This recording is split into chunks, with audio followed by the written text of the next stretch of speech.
Right, it's time for hockey and, the extra chat about football, I guess, at least Sam, on the bright side, has given us the opportunity to get all the scores in as well, because there were some later pushbacks today, there were some 5 o'clock pushbacks that we've literally just got the last score in now, so for the first time this season we have a full set of scores. Hurrah. Right, PwC Men's Premier League, backers A6, backers B1. A good result for backers A today, considering their closest rivals weren't playing.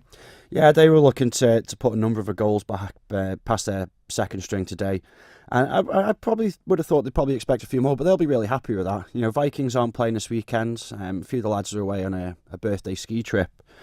So not only is that giving them a chance to go 3 points clear and actually put the pressure back on Vikings, but actually Andy Whiting's gone to the top of the goal scorers charts in the league as well.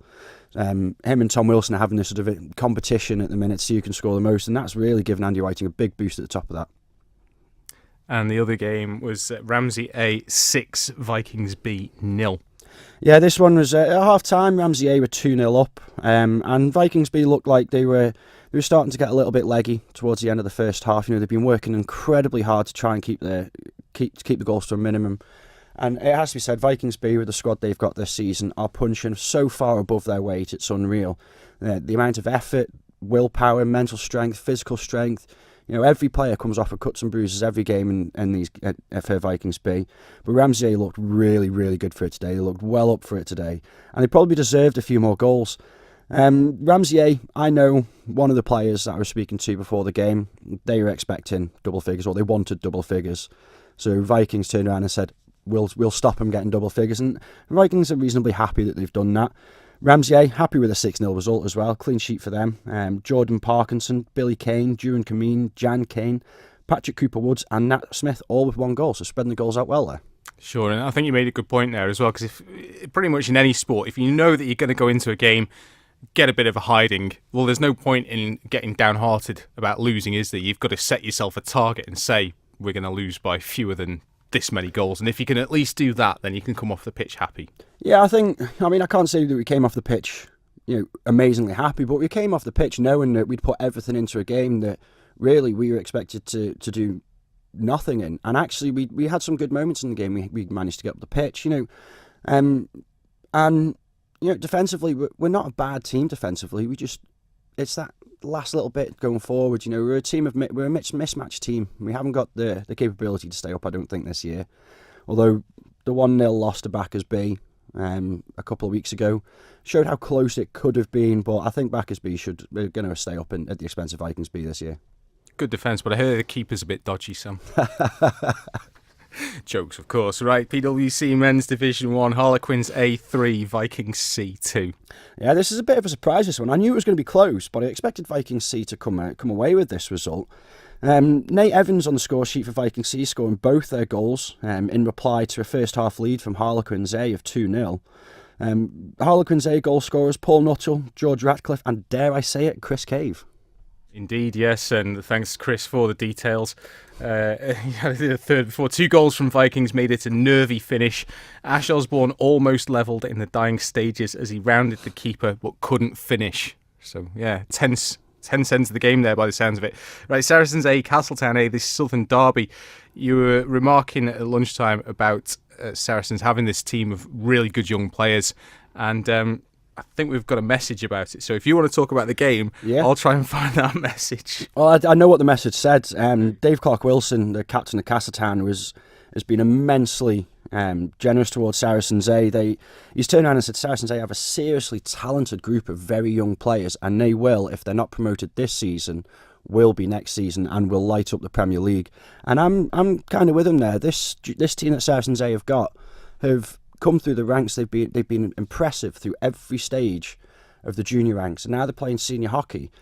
They're stepping up and challenging established players that have been playing Premiership hockey most of their careers and have mounds of experience on top of them.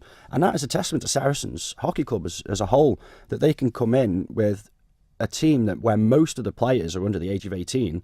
I think bar 3, 4 maybe. So, yeah, it's really impressive from Saracens. I knew it was going to be close, but I thought Castletown A might get a couple of goals advantage on them. But Saracens A, give them their due. They've done really well here, and I can see why they're a bit disappointed.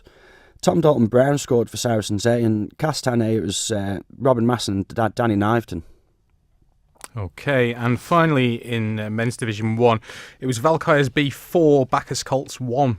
Yeah, at half-time, I was thinking this... I was told the half-time score 1-1. I thought, oh, maybe this is a bit closer than I thought it was going to be, and the second half, though, I think Bacchus Colts, their fitness may have told a little, and Valkyries B were able to push away. Louis Porter with 2, Mark Moyer with 2 for Valkyries B, Alex Freer with an awesome game for Valkyries B today.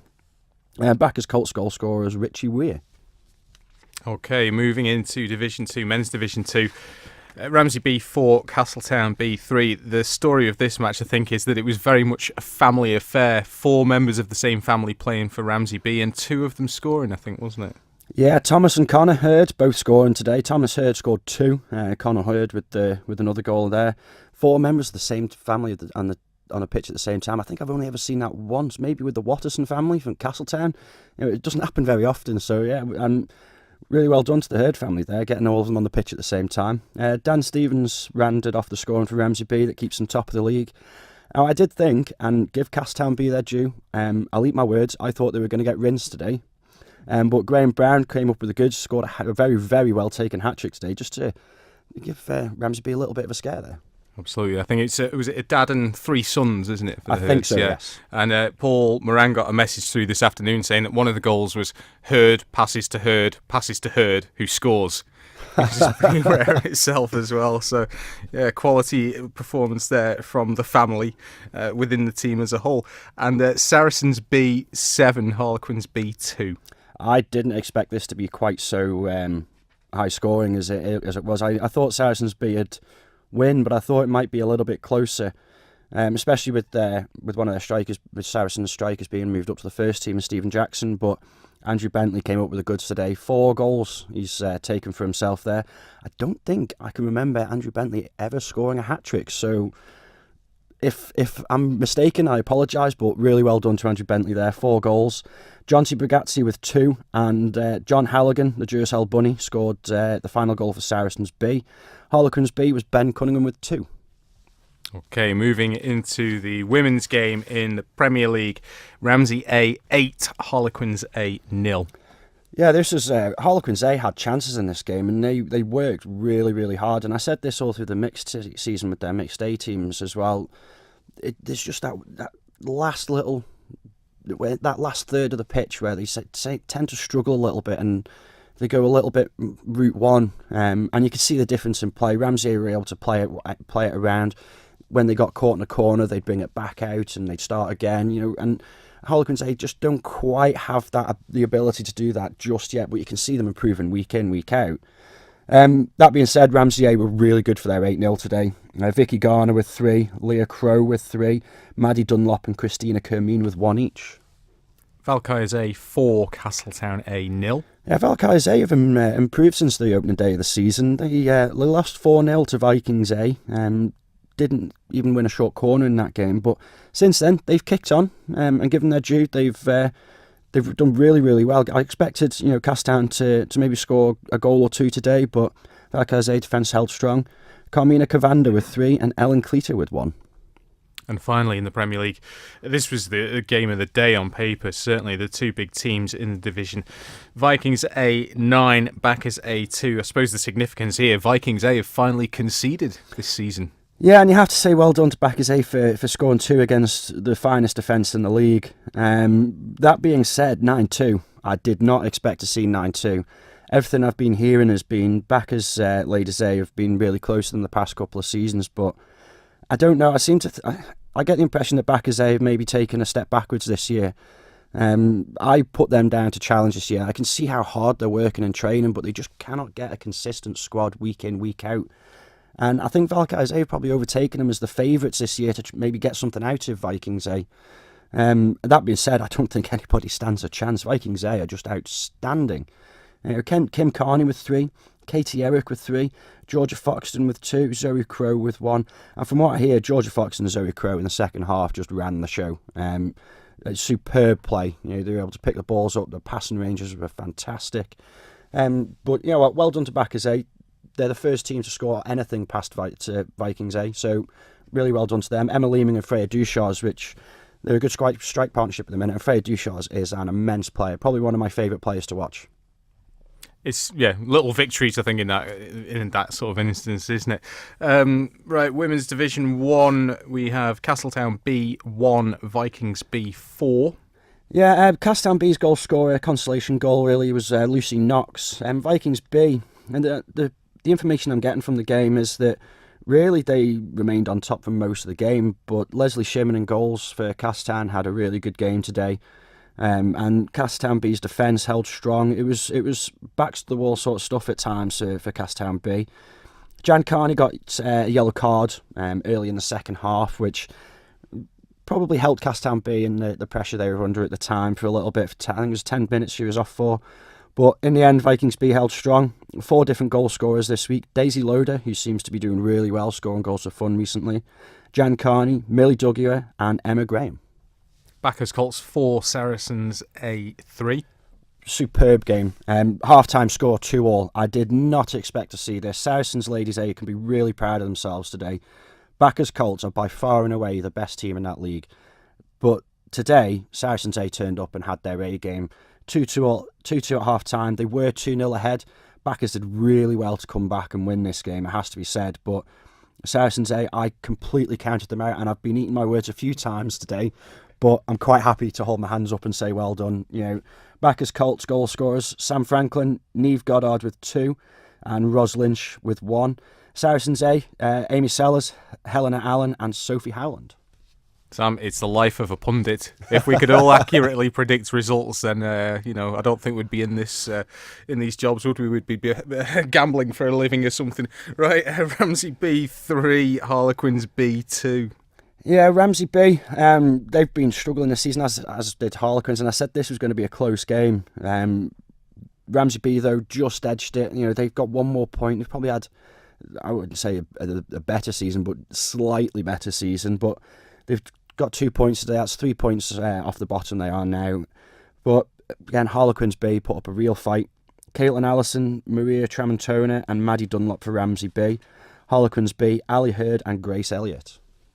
And finally, as far as the matches are concerned, anyway, Valke's Derby C0 B6. Yeah, I've just realised I don't actually have any goal scorers for Valke's B. However, that being said, I got Valke's C captain text in, and it was one of those weeks where everybody's unavailable. It's the week before half term, so people are thinking about going on holiday, or there's a lot of stuff coming up, and they struggled for players today, and you could tell by the scoreline. The first game of the season they played against each other was pretty close, and I always felt that Valke's C, and hope as well, that they could turn over their B team, but today they came out on top 6-0, Valke's B winners.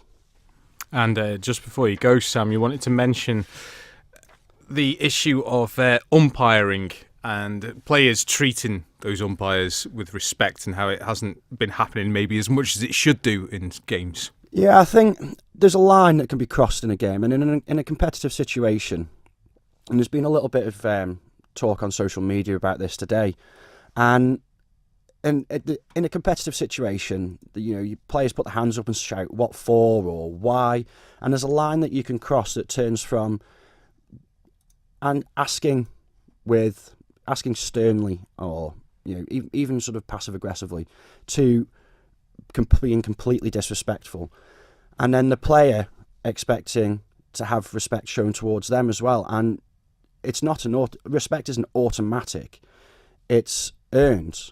And the umpires have a very, very difficult job. Their respect is earned on the fact that they're even there to umpire your game. And we struggle for umpires anyway in Manx hockey.